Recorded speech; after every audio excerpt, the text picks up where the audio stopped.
Page sport football et la surprise nous vient du Sigui de Caille en championnat national de Ligue 1. 20e journée après 11 matchs sans victoire. Il bat enfin en déplacement Lasco 2-0. Par ailleurs, le match au sommet de la journée a vu la victoire du COB 3-2 sur le stade malien de Bamako. Une défaite entraînant le limogeage de l'entraîneur du stade malien de Bamako, Abdul Karim Razak. Le résumé des deux rencontres jouées au stade Omnisport Modibo Keïta avec Al-Jouma Tina. Revoilà le championnat national de Ligue 1 après un mois d'interruption, compte tenu de la situation qui traverse notre pays. Une bouffée d'oxygène donc pour les amateurs qui ont revêtu leur tunique de supporters, surtout lors de la rencontre vedette Stade Malien de Bamako, Club Olympique de Bamako. Comme prévu, l'affiche était loin d'être ennuyante. Sadis et Olympiens, aux portes du tour de cadrage de la Coupe de la Confédération, ont démontré toute la plénitude de leur talent. D'abord, ce sont les Blancs de Bamako qui annoncent les couleurs.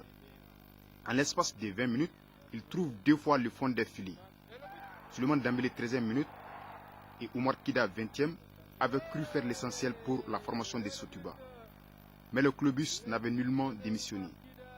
À la 26e minute, Mahamadou Kébé s'effraie dans la zone de vérité du stade le chemin des buts et réduit le score avant la mi-temps, en deuxième période. Les Blancs vont pêcher physiquement. Les Sobé en profitent avec beaucoup de réalisme. Adama Traoré, à la 73e minute, en tandem avec Djibril S. Traoré, crucifie le portier Sadis qui repousse les tirs. Mamadi Sidibé, idéalement placé, arrache du coup l'égalisation. Dès lors, les Verts du Sobé investissent le camp de leur adversaire. Le stade finira par céder à 10 minutes de la fin. Sidi M. Keïta prend le dessus sur la défense des Blancs et offre un caviar à Bassouma Sangaré qui n'en demandait pas mieux. Ainsi, la messe est dite pour le stade qui va même jouer en infériorité numérique dans les arrêts de jeu après l'exclusion de Oumar Koné pour jeu dangereux.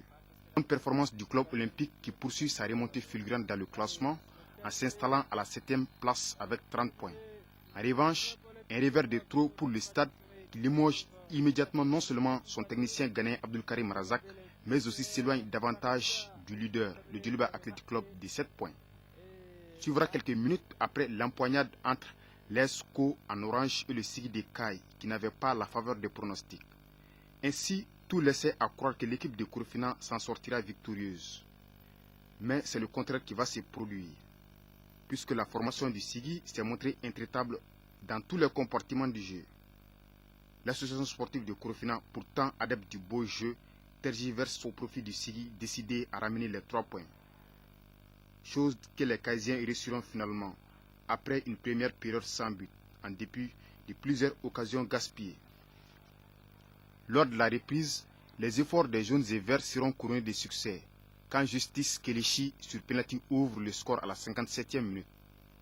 Mais le plus beau est à venir pour la formation caïsienne et son double buteur du jeu, Justice Kelechi. Il fait parler de son aisance technique avant de battre Ibrahim Bozo. Score final 2-0 pour le Sigui, qui crée ainsi la sensation de la 20e journée. En s'inclinant, l'ESCO 31 points perd sa 5e place au profit de la GIA. Et que dire du Sigui qui s'était plus imposé depuis la 8e journée contre l'AS Police.